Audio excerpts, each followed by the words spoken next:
নমস্কার, সবাই কেমন আছেন? আশা করছি সবাই সুস্থ আছেন, ভালো আছেন। চৈতিস ক্রিয়েশনের নতুন একটি ব্লগে আপনাদের সবাইকে স্বাগতম। আজ হলো বুধবার আর এখন বাজে সকাল 10টা। আর বাইরের ওয়েদারটা এখন কেমন সেটা একবার দেখাই দেখুন। চারিপাশটা আবার সেই বরফের সাদা চাদরে ঢাকা পড়ে গেছে। আর এই ঠান্ডা ওয়েদারে সকালবেলায় ঘুম ভাঙতেও চায় না এখন। প্রতিদিন সকালে এখন না ঘুম থেকে উঠতে লেট হয়ে যাচ্ছে। আর সকালে ঘুম থেকে লেট হলেই দুপুরবেলার রান্না, সকালবেলার জলখাবার সবই করতে লেট হয়ে যায়।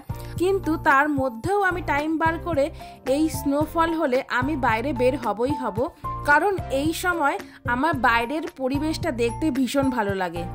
আর চারিদিকে স্নো পড়ে জমে থাকতে দেখাটা একরকম ভালোই, কিন্তু স্নো পড়ার সময় সেটা সৌন্দর্য আমার কাছে আরও বেশি ভালো লাগে। তো যখনই স্নোফল হয় আমি মোটামুটি বাইরে বেরিয়ে এর সৌন্দর্য উপভোগ করতে থাকি। তারপর কিছুক্ষণ বাইরে ঘুরে বেরিয়ে এবার ঘরের মধ্যে ঢুকে যাচ্ছি, কারণ সকালের জলখাবারটা এবার বানাতে হবে। তাই জন্য এই পাউরুটি প্যাকেটটা নিয়ে নিয়েছিলাম। আর এখানে না পাউরুটি কেনার সময় সব সময় না ডেট দেখে কিনতে হয়। যেমন এইটার ডেট ছিল জানুয়ারি 14 তারিখ অবধি।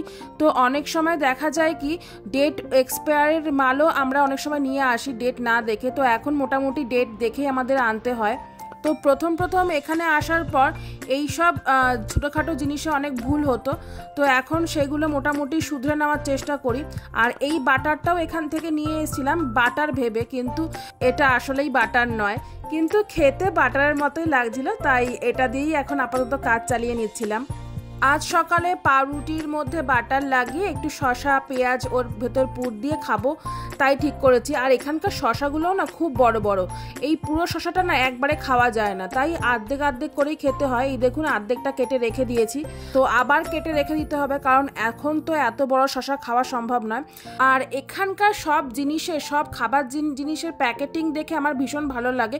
প্রত্যেকটা খাবার জিনিস, সে সবজি থেকে শুরু করে যে কোনো রেডিমেড ফুড সব কিছুই একদম এয়ার টাইট প্লাস্টিক দিয়ে আটকানো থাকে, সেটা আমার খুব ভালো লাগে। এমনকি এখানকার কোনো সবজি বা খাবার জিনিসে এক ফোঁটাও নোংরা থাকে না। যেমন আমি সেদিনকে আলু কিনেছিলাম, আলুর গায়ে এক ফোঁটাও নোংরা নেই। আমাদের ওখানে কি হয়, আলু কিনলে গায়ে মাটি লাগানো থাকে, অনেক নোংরা লাগানো থাকে, কিন্তু এখানকার সব জিনিস মানে মাংস মাছ সব কিছু একদম পারফেক্টভাবে পরিষ্কার করে এরা বিক্রি করে। এক কথায় এখানকার সবাই খুব হাইজিন মেনটেন করে। বাস এদিকে আমার পাউরুটিও প্রায় রেডি হয়ে গেছে, এইগুলোকে এবার হালকা একটু সেঁকে নেব।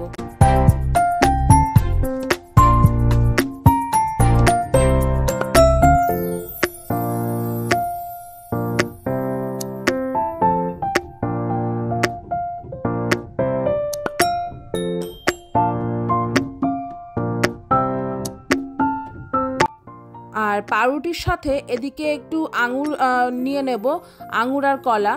আর তাই জন্য আঙুরগুলোকে নিয়ে একটু জল দিয়ে ধুয়ে নিচ্ছিলাম। আর এই কালো আঙুরগুলো খেতে না ভারী মিষ্টি ছিল, মানে একটা মুখে দিলেই মনে হয় যেন আরও 2-3টে খাই।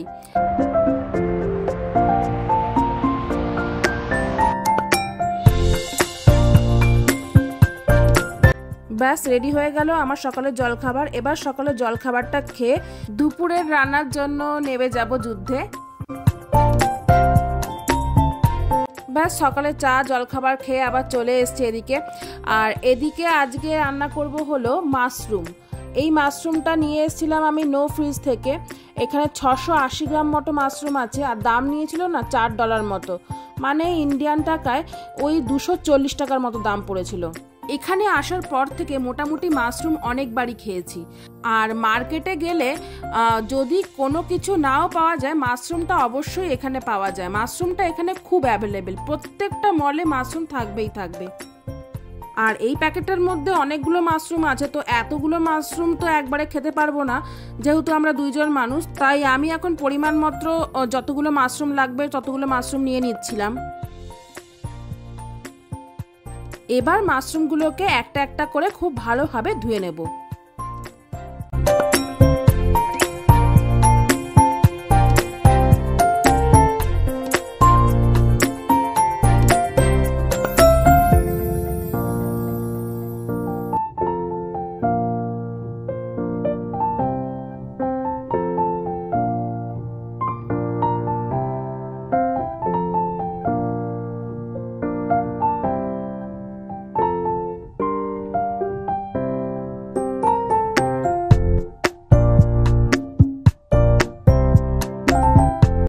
ব্যাস আমার ধোয়া কমপ্লিট পরিষ্কার করে। এবার এগুলোকে একটু পিস পিস করে ছোটো ছোটো পিস পিস করে কেটে নেব।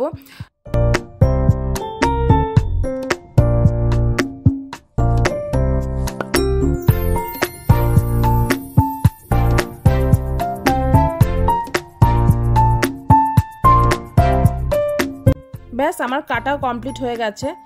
এবার এগুলোকে আরেকবার পরিষ্কার করে ধুয়ে নেব।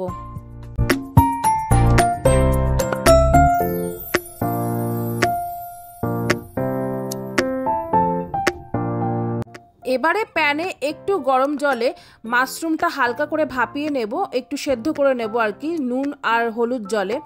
যদি মাশরুমের গায়ে কোনো নোংরা লেগেও থাকে সেগুলো তাহলে আর থাকবে না, সেই জন্য নুন আর একটু হলুদ জলে ভাপিয়ে নিচ্ছি। এবার এটা 5 মিনিট সেদ্ধ হতে টাইম দেব। আর এদিকে আমি রাঙা আলুর প্যাকেট খুলে নিচ্ছিলাম, কারণ একটু রাঙা আলু ভাজা করব। আমি অতটা রাঙা আলু খেতে পছন্দ করি না, কিন্তু আমার হাজব্যান্ড এই রাঙা আলু খেতে ভীষণ পছন্দ করে। আসলে ও মিষ্টি খেতে খুব পছন্দ করে, সেই জন্য রাঙা আলু যেহেতু মিষ্টি মিষ্টি হয় তো ওর খুব ভালো লাগে, তাই একটু রাঙা আলু ভাজা করব, প্লেন রাঙা আলু ভাজা। সেই জন্য রাঙা আলুটা কেটে নিচ্ছিলাম। এখানে বাজারে গেলেই মোটামুটি আপনি দেখতে পাবেন 4-5 রকমের আলু এখানে পাওয়া যায়। সেই লাল আলু, সাদা আলু, কালো আলু, রাঙা আলু, মানে অনেক অনেক ধরনের আলু পাওয়া যায়, মেটে আলু। তো আমি মোটামুটি সাদা আলু দেখেই আনি, ওটাই আমার ভালো লাগে, বাদ বাকি আর কোনো আলুই খেতে ভালো লাগে না। তো আজকেই প্রথম এখানে রাঙা আলু কিনলাম। এবার এটাকে কেটে পিস পিস করে গোল গোল পিস পিস করে ভাজা করব। আর এই আলুটা না ভীষণ শক্ত হয়, সেই জন্য আমি কি করেছি, আমি এর ভেতরে কাঁটা চামচ দিয়ে একটু একটু করে ফুটিয়ে দিলাম।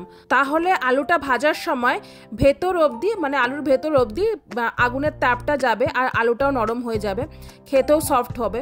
সেই জন্য এইভাবে কাঁটা চামচ দিয়ে আলুগুলোকে একটু ফুটো করে দিলাম।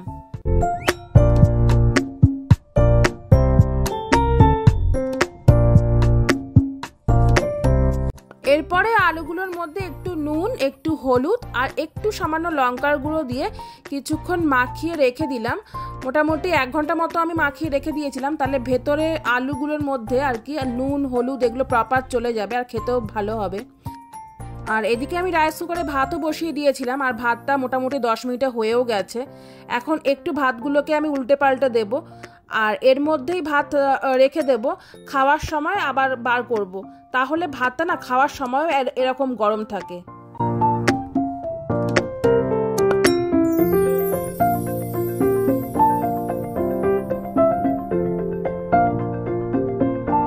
আর এদিকে 5 মিনিট পর এসে দেখলাম মাশরুমটাও প্রায় সেদ্ধ হয়েই গেছে।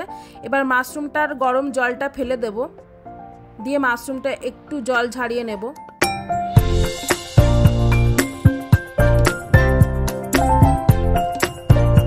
যখন মাশরুমটা নিয়েছিলাম তখন দেখতে বেশ অনেকগুলো লাগছিল, এখন সেদ্ধ করার পর দেখুন কতটা কমে গেছে। তারপর ফোন নিতে গিয়েই দেখলাম যে টেম্পারেচার দেখাচ্ছে আজকে -7, কিন্তু যখনই ওখানে হাত দিলাম দেখালো -8 হয়ে গেছে। তারপর ফোন টোন ঘাটার পর একটু রেস্ট নিয়ে আবার রান্নার কাজে লেগে পড়লাম। বাদ বাকি রান্নাটা এবার সেরে নিই। মাশরুমটা আজকে ক্যাপসিকাম দিয়ে করব, তাই পেঁয়াজ, ক্যাপসিকাম, আদা, রসুন, টমেটো সবই নিয়ে নিয়েছিলাম। তারপরে আদা, রসুন, টমেটোটা একটু মিক্সিতে পেস্ট করে নিচ্ছিলাম। ব্যাস কাটা কুটি বাটা বাটি সবই কমপ্লিট। এবারে কড়াইতে তেল দিয়ে দিলাম রান্নার জন্য।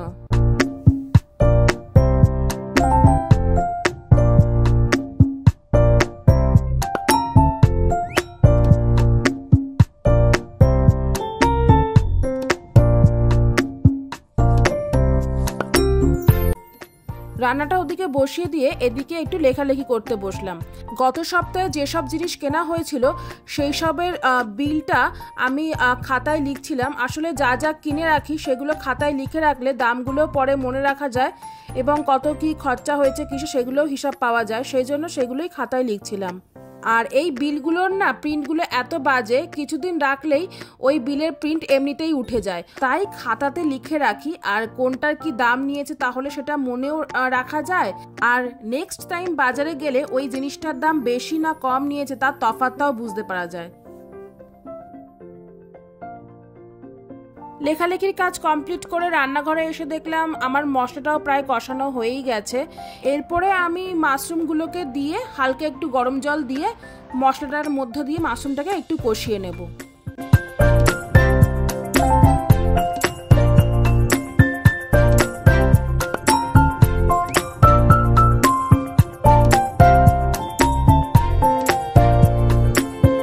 আগের দিন এই ধনেপাতাটা কিনে এনেছিলাম, ধনেপাতাটা বেশ টাটকা ছিল, আর এই এক আঁটি ধনেপাতার দাম নিয়েছিল $1.42, মানে ওই $2 কাছাকাছি।